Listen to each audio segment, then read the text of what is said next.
வணக்கம். இந்த வீடியோவில் என்ன பார்க்க போகிறோம்னா, அதே 2022 டிஎன்பிசி குரூப் 4ல் கேட்ட ஒரு அறிவியல் கேள்வி. இது பார்த்தீங்கன்னா இங்கிலீஷில் பாருங்கள், extra copy of chromosome 21 results in sickle cell anemia, down syndrome, Klinefelter syndrome, thalassemia அப்படின்னு சொல்லி கேட்குறாங்க. Klinefelter syndrome. அது ஆன்சர் தெரியவில்லை. அது தமிழில் பாருங்கள், குரோமோசோம் 21இல் ஒரு நகல் கூடுதலாக இருப்பேன், அதனால் ஏற்படுவது அப்படின்னு சொல்லி கேட்காங்க. இப்போ மனிதரில் பார்த்தீங்கன்னா நமக்கு எத்தனை குரோமோசோம்னா 46 குரோமோசோம்கள். 46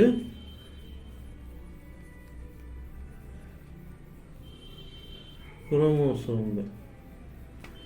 இதில் 46 எப்படி இருக்கும்னா ஜோடியாத்தே இருக்கும். அதாவது 23 ஜோடியாக இருக்கும். மனிதர்களில் நமக்கு 23 ஜோடி இருக்கும். சரிங்களா?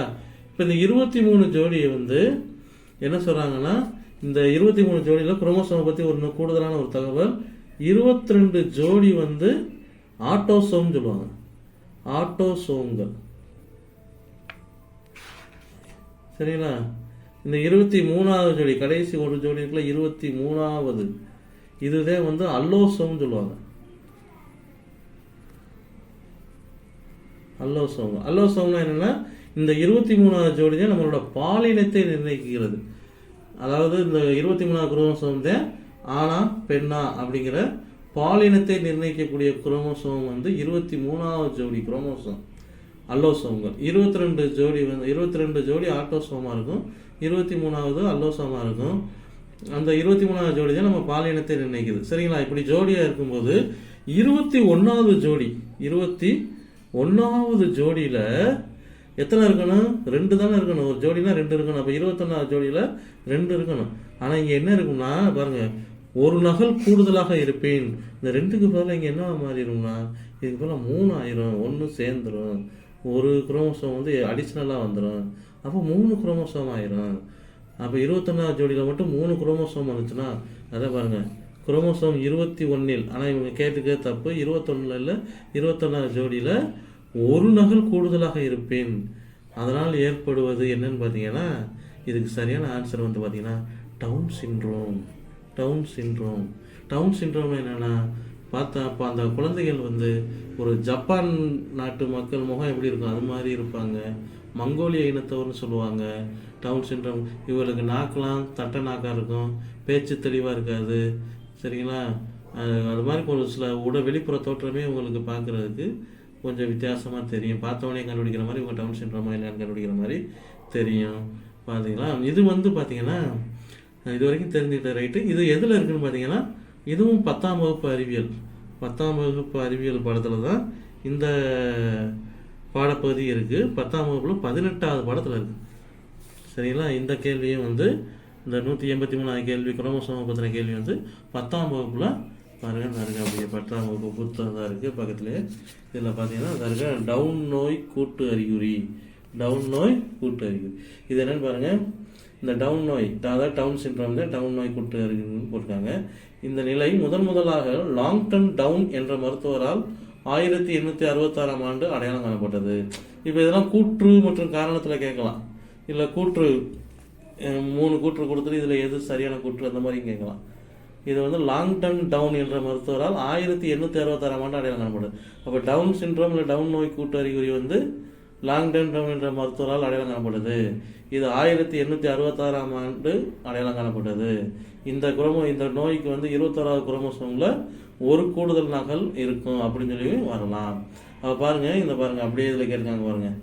இது 21வது குரோமோசோமில் ஒரு கூடுதல் நகல் குரோமோசோம் 21வது ட்ரைசோமின் பேர். அதுக்கு பேர் ட்ரைனா 3, மோனோனா 1, டைனா 2, ட்ரைனா 3, அந்த மாதிரி இருக்குல்ல, ட்ரைனா 3. அப்போ 21வதுல ட்ரைசோமி, 3வது ஒரு 3 குரோமோசோம் சேர்ந்துருக்கனால அதுக்கு பேர் ட்ரைசோமி உள்ள மரபியல் நிலையாகும்.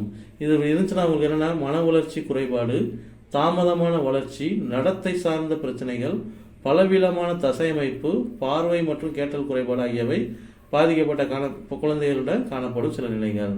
அப்போ இதை கேட்கலாம். அடுத்து இந்த டவுன் நோய் சிண்ட்ரோம், அதாவது டவுன் சிண்ட்ரோம் அல்லது டவுன் நோய் கூட்டு அறிகுறி உள்ள குழந்தைகளிடம் காணப்படக்கூடிய பிரச்சனைகள் காணப்படும் வேறு கீழ்கண்ட நிலைகள் காணப்படும் அப்படின்னு சொல்லிட்டு இந்த கீழ்கண்டதில் கொடுத்துட்டு ஒன்று மட்டும் வேறு எதை கொடுத்துட்டு இதில் எது சரியாக பொருந்தலை அப்படின்னு சொல்லி கேட்கலாம். இல்லை கொடுத்துட்டு இதில் எது சரி எது தவறுன்னு கேட்கலாம்.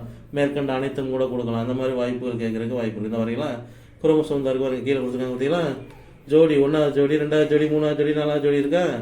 இது பூராமே ஜோடி ஜோடியாக தான் வரும். கடைசி வரைக்கும் இது பாருங்க 21வது ஜோடியில் மட்டும் எத்தனை எக்ஸ் இருக்குன்னு பாருங்க, 3 எக்ஸ் இருக்கு. இந்த 3 எக்ஸ் இருக்கா 24 ஜோடியில். அதை மட்டும் நல்லா கலர் பண்ணி கொடுத்துருக்காங்க. மற்றதில் பூரா பாருங்க 2 எக்ஸ் இருக்கு. 3வதுல 21ல் மட்டும் 3 எக்ஸ். அதே ட்ரைசோமி 3 குரோமோசோமாக இருக்கும். அப்போ 22ல் 2 பாருங்க, 22ல் இருக்குது 23 மட்டும் 2ஆக கொடுத்துருக்காங்க. ஒன்று என்னவா இருக்கும், XYயாக இருக்கும், இல்லைனா XXஆக இருக்கும். XYயாக இருந்தால் ஆண் குழந்தை, XXஆக இருந்தால் பெண் குழந்தை. பாலினத்தை நிர்ணயிக்கக்கூடியது. அதனால தான் தனித்தனியாக கொடுத்துருக்காங்க. சரிங்களா, இந்த ஜோடி மட்டும். அப்போ இதுதான் வந்து டவுன் சிண்ட்ரோமை பற்றி பாருங்க. 21வது ஜோடியில் ஒரு குரோமோசோம் எக்ஸ்ட்ரா ஆட் ஆயிரும்.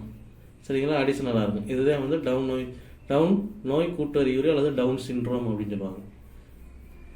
பாருங்கள், இதுவும் 10ஆம் வகுப்புலேருந்து எடுத்துக்காங்க. இப்போ 10ஆம் வகுப்பு சயின்ஸ்லேருந்து தான் பார்த்தீங்கன்னா இப்போ மேக்ஸிமம் 8வது பார்த்துருக்கேன் இடையில. அந்த வீடியோவை நான் நம்ம சேனலில் அப்லோட் பண்ணியிருக்கேன், பார்த்துக்குங்க. பாஸ்கல் விதியை பற்றி இது பாருங்க.